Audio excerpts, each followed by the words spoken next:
Die geloof waardeur ek lewe, saamgestel uit die geskrifte van Ellen White. Elke lewe word hersien.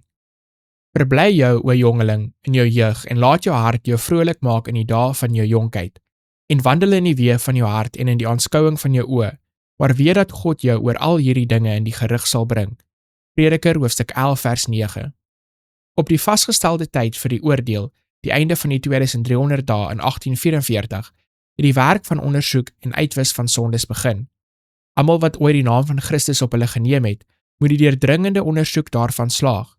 Beide die lewendes en die dooies moet geoordeel word na wat in die boeke geskryf is volgens hulle werke. Openbaring hoofstuk 20 vers 12. Die regter het gesê, almal sal geregverdig word deur hulle geloof en geoordeel word deur hulle werke. Sondes waarvan daar nie berou betoon en versaak is nie, sal nie vergewe word en uit die boeke van rekords uitgewis word nie, maar sal as getuie teen die sondaar op die dag van God staan.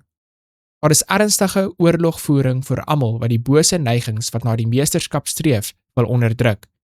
Die voorbereidingswerk is 'n individuele werk, ons word nie in groepe gered nie. Die suiwerheid en toewyding van een sal nie die gebrek aan hierdie eienskappe in 'n ander vergoed nie. Alhoewel alle nasies voor God in die oordeel moet kom, sal hy tog die saak van elke individu met so 'n noukeurige en deursoekende ondersoek, asof daar nie 'n ander wese op die aarde was nie. Elkeen moet getoets word en sonder vlek of rimpel of enigiets dergeliks gevind word.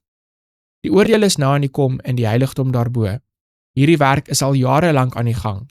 Binnekort, niemand weet hoe gou nie, sal dit oorgaan na die sake van die lewendes.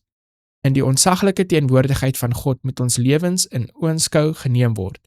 In hierdie tyd, bo alle ander, betaam dit elke siel om ag te slaan op die Verlosser se vermaning. Waak en bid, want julle weet nie wanneer die tyd daar is nie. Markus hoofstuk 13 vers 33.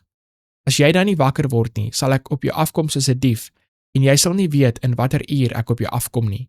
Openbaring hoofstuk 3 vers 3.